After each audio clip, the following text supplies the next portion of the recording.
The government has been depriving its children of basic necessities to succeed in life for so many years, and the deprivation has been and is still overlooked by many. Thus happening, children have grown up to believe that many things that are indeed wrong. Children are highly impacted by the everyday changes in society. There have been many studies to show the impact that adults and people of an older age have on children, not just in the home, but in the community too. These influences don't belong to a certain time period, or even a certain ethnicity or race. Children all over the world have been influenced by their surroundings. Some of the tests that I'll talk about today dates back to the early and mid-1900s. Some things even date back to the early 1800s. Why would I choose to go so far back to prove a point about today's society? To show that this isn't just a spontaneous topic that popped up out of the middle of the earth. Instead, it is a matter that has only grown into a bigger issue over the years. In the 1940s, Dr. Kenneth Clark and his wife conducted the Doll test. The purpose of this test was to determine the reactions of children about race. There were pictures as this one shown. One of the questions asked was, which child does an adult like more? These children's responses consisted of a majority of the children favoring the white child more than the black child. Why was this the case? Clark had determined, and I quote, prejudice, discrimination, and segregation caused black children to develop a sense of inferiority and self-hatred. The separate by equal clause was confirmed in 1986. During the Plessy versus Ferguson case, the Separate Car Act was approved because there had been a facility for both races. Children who heard these things were true began to believe in them. This is one reason, as Clark has stated, that children of African American descent was not proud of themselves. This also led to white American children making African American children feel bad about themselves in every aspect of their lives. Plessy versus Ferguson was not the only issue. African American children were faced with many other racial issues that impacted their pride and level of success compared to that of a white American child. Along with the separate but equal clause were the Jim Crow laws. These laws were enacted in the 1880s. One of these laws stated that African American children were not permitted to use new textbooks and school supplies, and they weren't allowed to use the ones that white American children had used. So where were they left? In the dirt. African American children were not allowed to attend a school with white American children either. No matter how close the school for white American children and how far the school for African American children, a child had to walk the distance. Did the government do anything to prohibit these laws and make sure they stuck to their word of liberty and justice for all? Of course not. The government is the one who made sure all of these unruly laws were followed. There was a whole court case, Supreme Court case may I add, that was about these students and segregation/inequality of schools. This case is known as Brown versus Board of Education.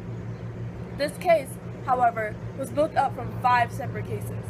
These cases were Meyer versus Maryland, 1936, Missouri ex Rel Gaines versus Canada, 1938, Sweat versus Painter, 1950, McLaurin versus Oklahoma Board of Regents of Higher Education, 1950, and Brown versus Board of Education, 1954-1955.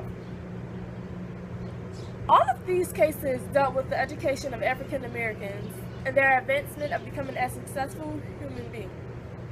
So how is this relevant, you may ask? Well, let me tell you. The government is still doing the same thing that they have done years before today. Children are still being deprived of an education. Children are still being treated unequally. Children are still being influenced by these changes, but it is happening on a modern basis today. The government is only adding to the trouble that children of today's society have in their life. They make matters worse instead of making matters better. Today, children are still influenced by their home life. Statistics show that the success of a child is based on the environment at home.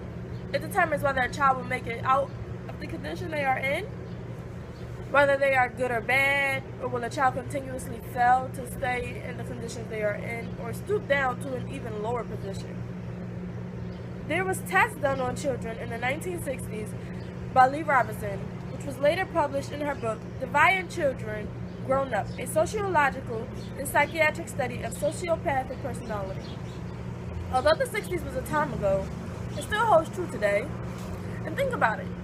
Most of our parents were born in the late 60s, early 70s. So the study really wasn't that long ago. She came to a prediction that, and I quote, abnormal behavior in childhood was an important predictor of psychiatric problems in adulthood. She had also concluded that things such as social class, family background, and childhood fear did not impact the adult life. What she did find, though, was they were rather impacted by divorce, incarceration, and abuse of drugs and alcohol. So a child who grew up in a nice home and a lot of money was not always as successful or even more successful as a child who had not. Children are being influenced by the adults in their life because nowadays, that is where the main problems evolve. It is also the person that a child most likely looks up to. There's the same problem with abuse in children. Melissa Stiles, a MD at University of Wisconsin Medical School, executed a test on children in abuse. It is estimated that 3.2 million children witness abuse, domestic violence, in America. Could be more, could be less. But still, 1,000 would be too much. Children who live in households of this sort show symptoms of anxiety and depression a lot. They also possess traits as a liar, thief, cheater, fighter, and a huge bully. But this isn't every child. Some children are encouraged on a larger scale to always use nonviolence as an answer because of their conditions. Why would I contradict my answers? To show that again, children aren't always negatively affected by negative things, and vice versa. The government is still depriving children of the basic necessities to succeed. In today's society, it's on a level of class. Children who cannot afford education and receive free education are the main ones who are being impacted by the government's actions. The main event that has affected students is the 2013-2014 budget cuts. Over the last 4 years, the School District of Philadelphia has reduced the size of faculty by 419 members, 20% of the staff. They have also increased class sizes, thus making it even harder for a child to learn. It was bad enough that there weren't enough teachers for a small class to have an ideal student-teacher ratio of 1 to 17, and a larger class, a ratio of 1 to 22. Now the government has only made the situation worse. Not only for the students, however, but for the teachers too.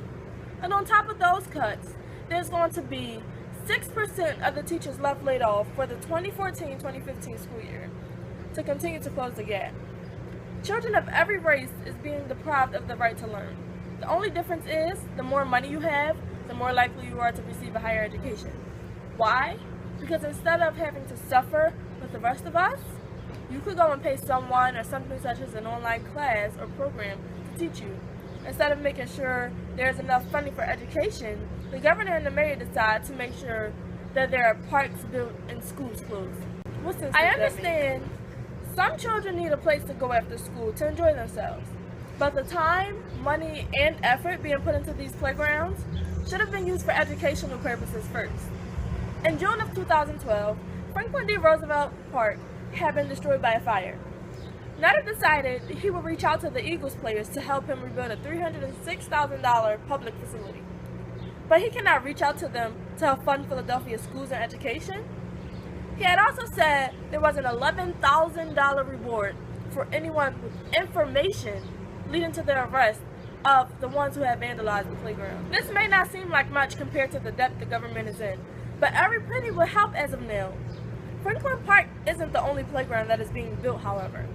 Penrose Playground is another that I have recognized as being rebuilt. The city of Philadelphia spent $1.5 million for renovations of this playground. Building and rebuilding playgrounds is a great thing, but not in a desperate time of need like this one. We need schools, we need staff, we need funding. Pretty soon, these young children will notice that the park is fun and that school isn't fun. They will lose all hope of ever becoming anything and run to the parks and playgrounds for the rest of their life. They'll be damaged, and it will all be the government's fault. What I am basically trying to say is, the government is screwed up and doesn't know how to improve. They do things, and children constantly see the changes of conditions and are being negatively impacted. This isn't something that just popped up, but it has been going on for years. Let's try to change this system. Let's better ourselves, to help better our community, to help better America. What have you done to help the crisis?